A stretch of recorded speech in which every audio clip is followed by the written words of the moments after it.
Hello, everybody. Tracy, Mrs. JDog Flanagan with you here today. I'm the co-founder and senior vice president of JDog Brands. Welcome back to another exciting episode of Tactical Treasures, powered by Vet TV and JDog.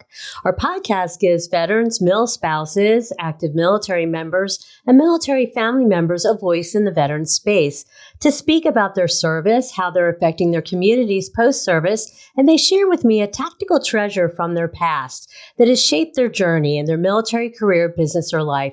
Today, I'm very excited to have a wonderful guest, Denny Gillem. Lieutenant Colonel Denny Gillem is a West Point graduate and a retired Army combat veteran who served for 22 years active duty in the Army. He served 2 tours in Vietnam as an airborne ranger, where he was awarded 2 Purple Hearts and 7 awards for valor. And after serving with a mechanized infantry battalion in Germany, Denny returned to the U.S. to be a war planner for Europe and the Middle East at U.S. Readiness Command. Now, Denny is the host of Frontlines of Freedom, a military news and talk radio show designed to address and discuss the most pressing issues facing our armed forces, veterans, and their families.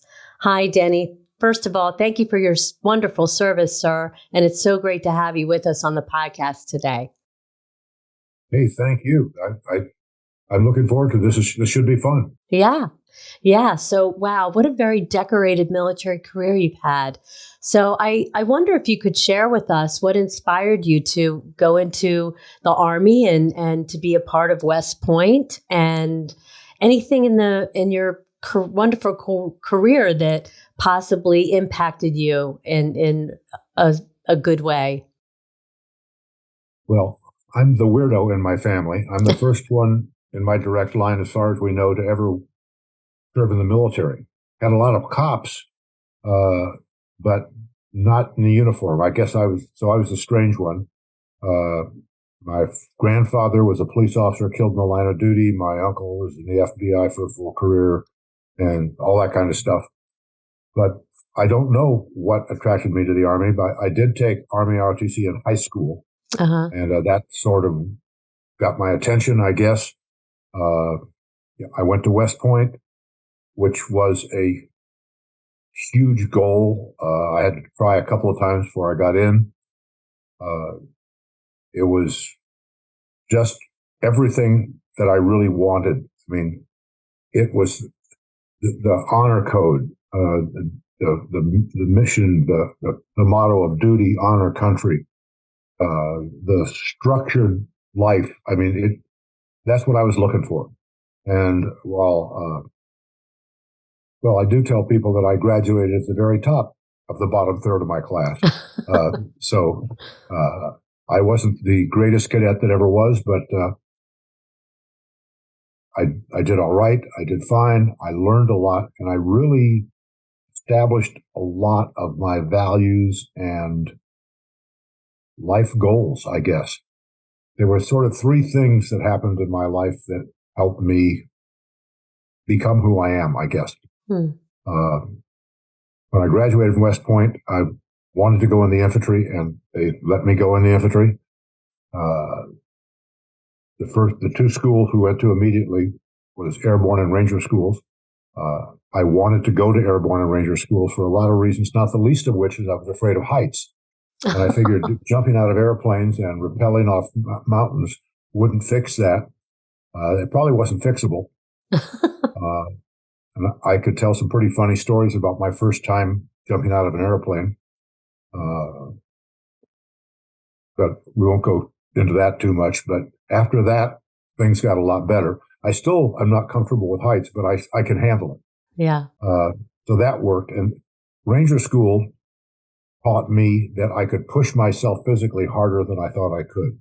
That was another big life change for me. I thought at West Point and high school and all that stuff, I had learned how hard I could push myself. Well, Ranger School taught me that I could do a lot more than that. So then I was ready to go in the Army. Well, I graduated from Ranger School just before Christmas. I went home for Christmas with my family and reported for my first duty station in January of 1965, Fort Carson, Colorado, in Colorado Springs.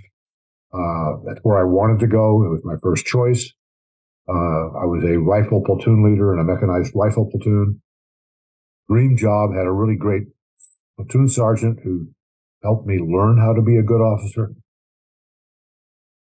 Now, that was January of 65. In March of 65, prior to March of 65, we had combat troops in Vietnam, but they were advisors. They were not fighting themselves. Mm. Besides the advisors, we had some helicopter pilots and crews, but other than that, there was no ground troops.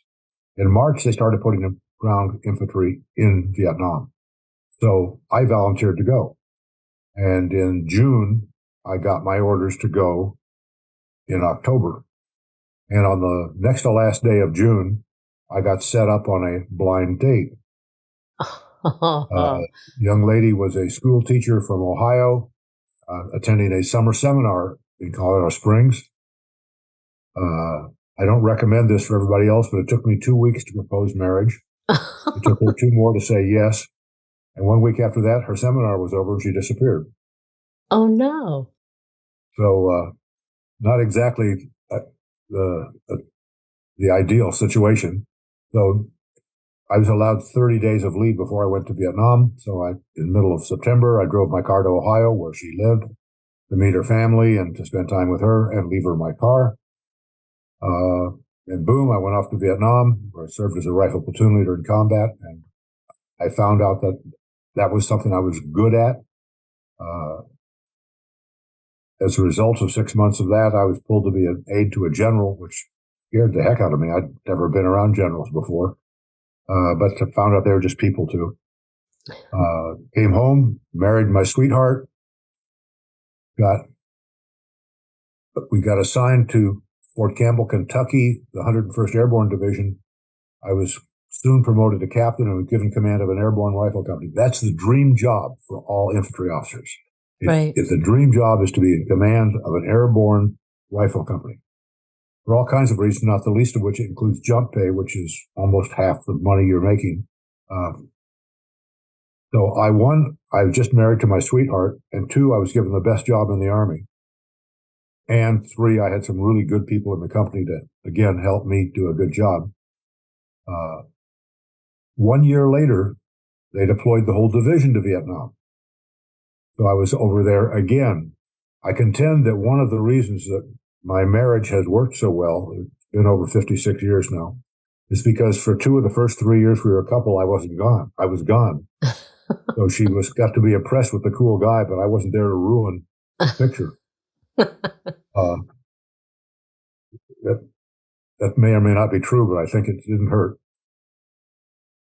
Came back, went to a couple of schools, and we had our first child, my son.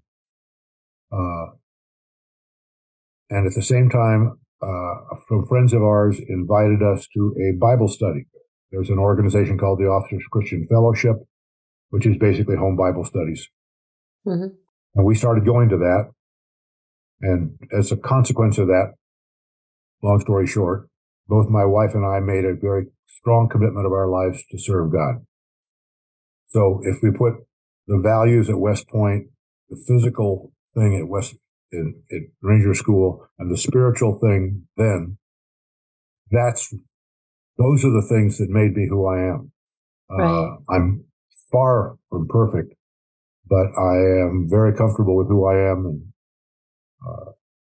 my military career was good. I did a lot of really neat things, met a lot of fun people, did things I never even imagined I'd do.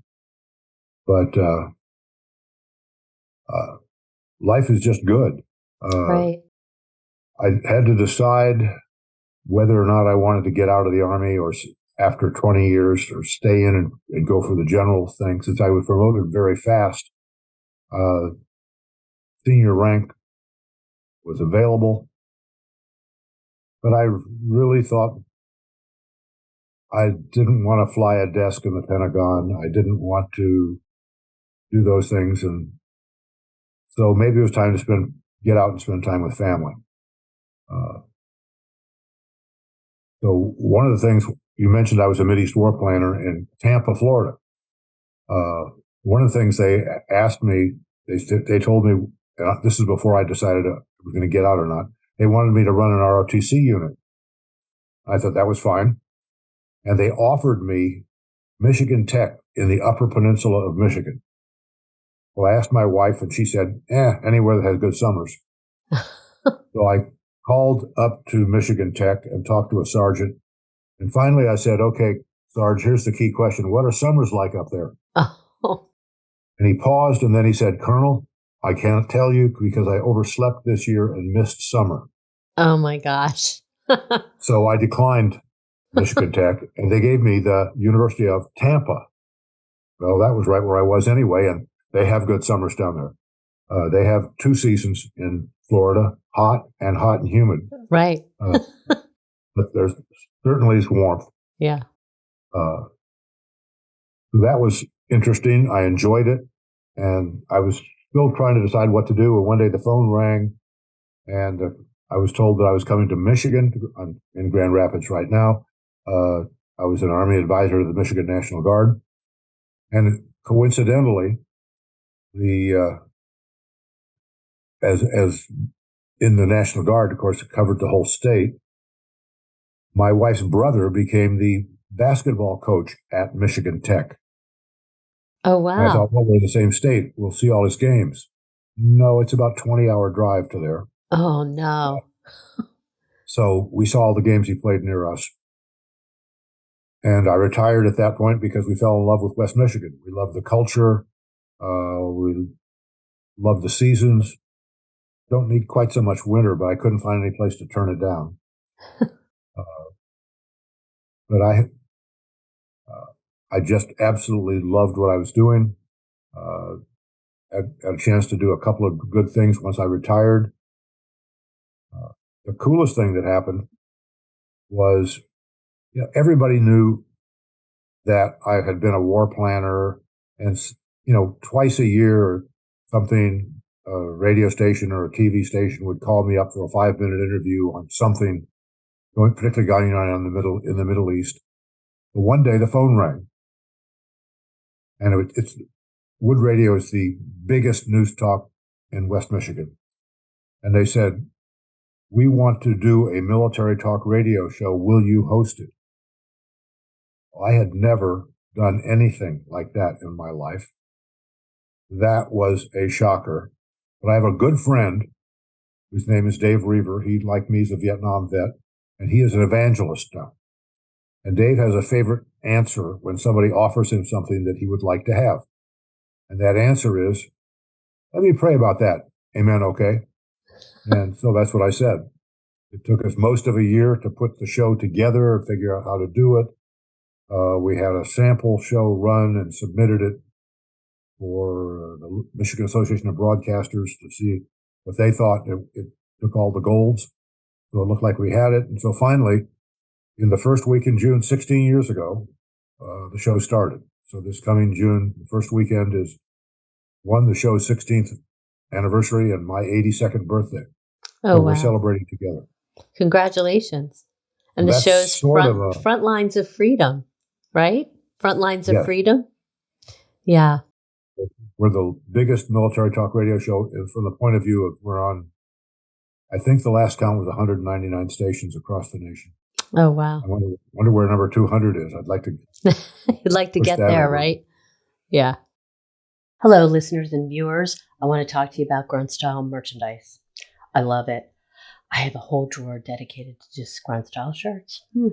Guess what? There's a reason the flag they wear and we wear on the sleeve always faces forward. Yep. That's because Americans advance in one direction, forward. Our colors don't retreat, and at Grunt Style, we keep to the warrior ethos, always assault forward. This will defend. So what are some of the topics that you tackle and discuss on the radio show?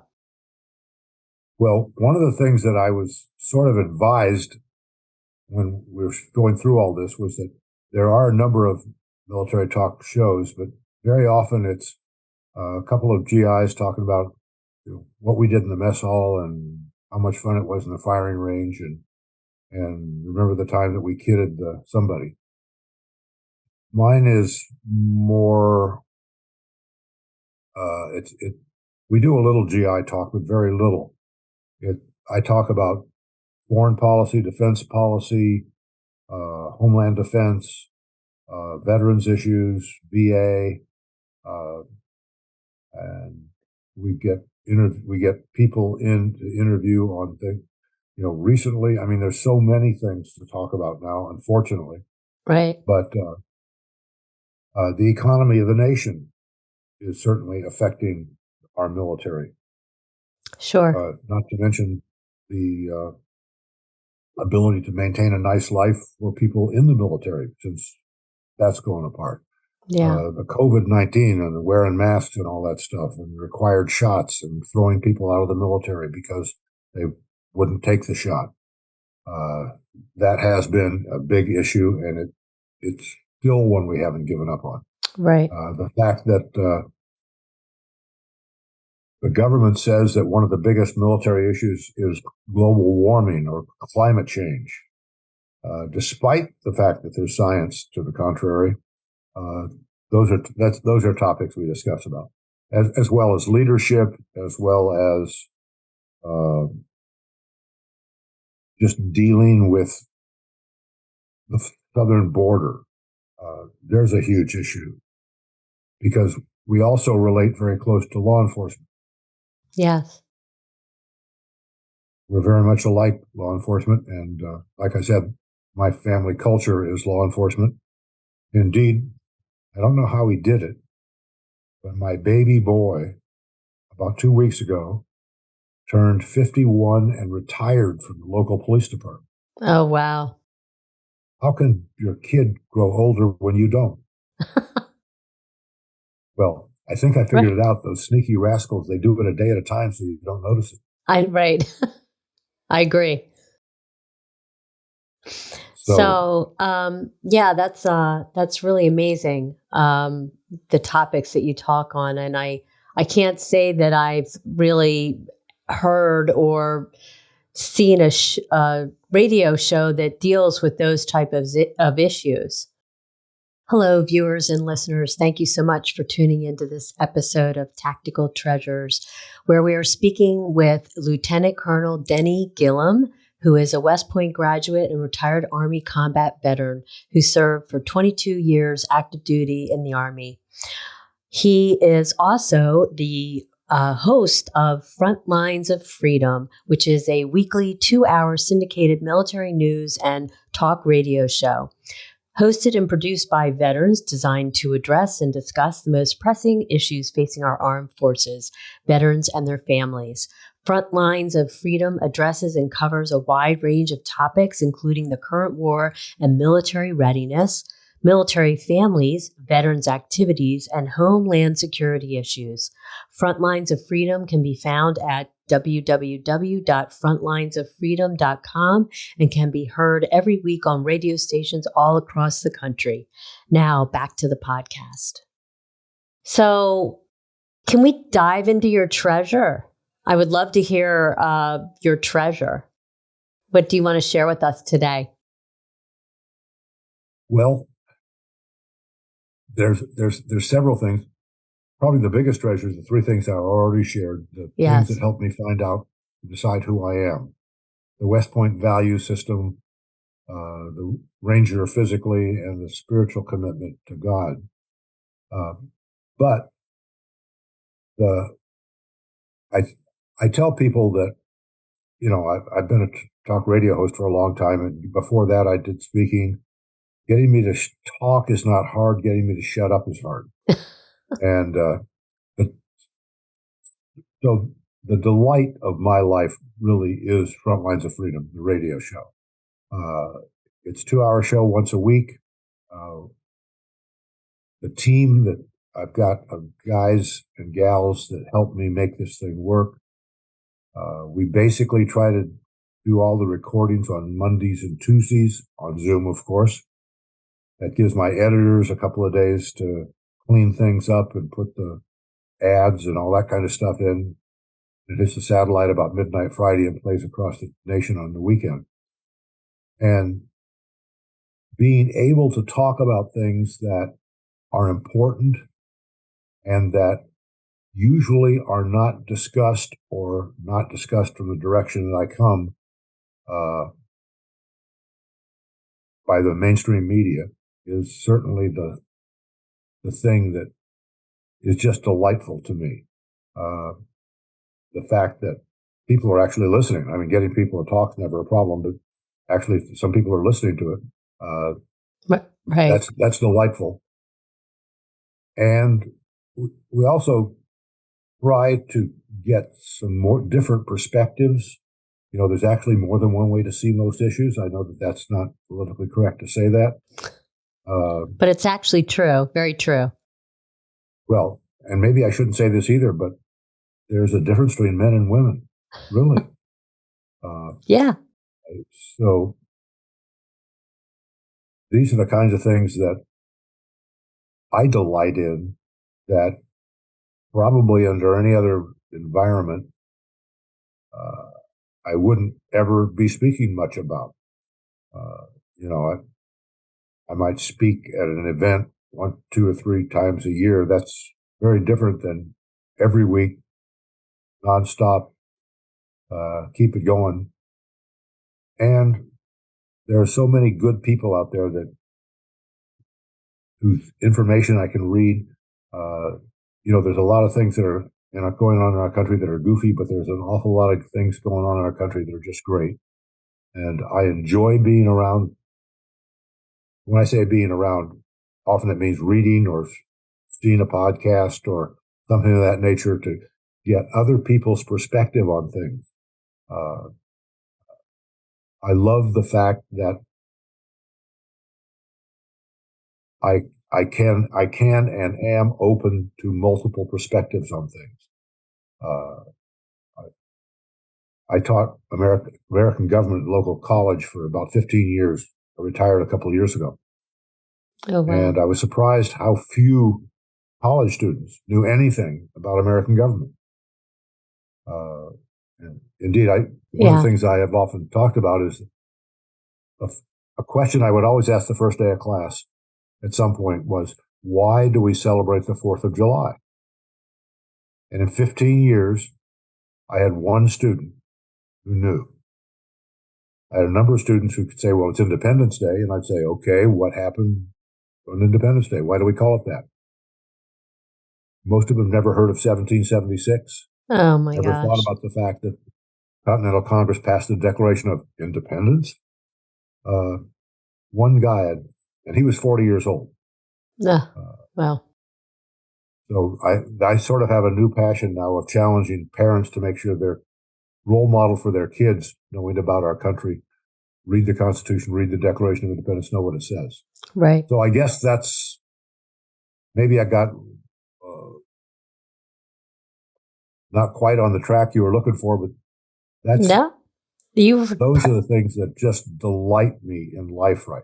Totally fine. That's your treasure. I love it. I think they're very special treasures. You have a very, I like your 3 pillars that have made you who you are today. And the fact that you have such an incredible radio show and you're able to discuss those difficult topics, I think is fabulous. So that's really great. Well, I consider myself greatly blessed. I've got a wonderful family. I've got great friends. I've got a job, a show that I absolutely love. And that doesn't mean there's no problems or there's no issues. I'd love to tell you that I do everything really perfectly, but no. I tell my wife that one of the things I really appreciate about her is she's not perfect. But I couldn't stand living with a perfect person, Right. And she's assured me that I'm doing the same for her. So, true. No, I've got a wonderful marriage to a great lady, a great family. Well, I'm glad you finally drove. I'm glad you finally drove to Ohio to find her. I was a little worried when you said she disappeared. I was like, oh no. That's great. That's really terrific. Veterans, military family members, if you're looking for an incredible opportunity, I would encourage you to check out JDogBrands.com. If you're interested in business ownership, If you're missing what was the best thing about your military service, being the camaraderie of fellow veterans, JDog is a place for you. If you go to jdogbrands.com, you can find out everything about JDog, including how to apply for franchise opportunities in either JDog Junk Removal and Hauling or our new division, Carpet Cleaning and Floor Care. And if you're looking to just be employed by a JDog, we have over 300 locations, close to 115 franchise owners, 90% veteran owned. You can go to the career page and fill out the form and see where we're hiring all across the country. And we connect you with your local JDog in your territory. So check us out, jdogbrands.com. Sir, before we end our time together, I was wondering, do you have some advice for your fellow veterans who may be struggling with transitioning out of the military and finding their next step as they move into either being a retired veteran or just having gotten out and they're trying to figure out what their next career move is? That is a never-ending challenge. And It is. I have found that most employers appreciate veterans because at least veterans do know how to work as a team and do know to work. And most veterans don't see it that way. When I first got out, I got a job pretty quickly as a sales engineer. But as an infantryman, I was trained to kill people and break things. And the mafia wasn't hiring, so where do you get a job? Yeah. But the discipline and that sort of thing is important. And truly, it's a question of finding something that you want to do or you think you will enjoy doing and going for it. And in today's job market, I don't know any businesses that aren't looking for people that want to work. Right. I know there's a bunch of people out there that want to get paid, but aren't particularly interested in working. So I think veterans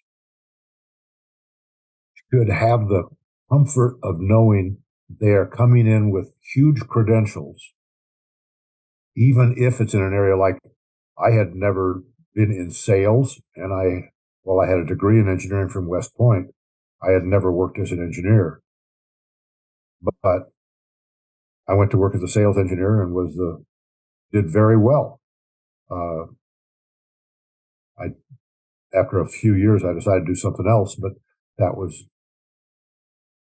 what we bring to the table is a lot, and it's a little hard convincing yourself that you are bringing a lot to the table when you try to equate killing people or breaking things to selling something or manufacturing something, but it's there.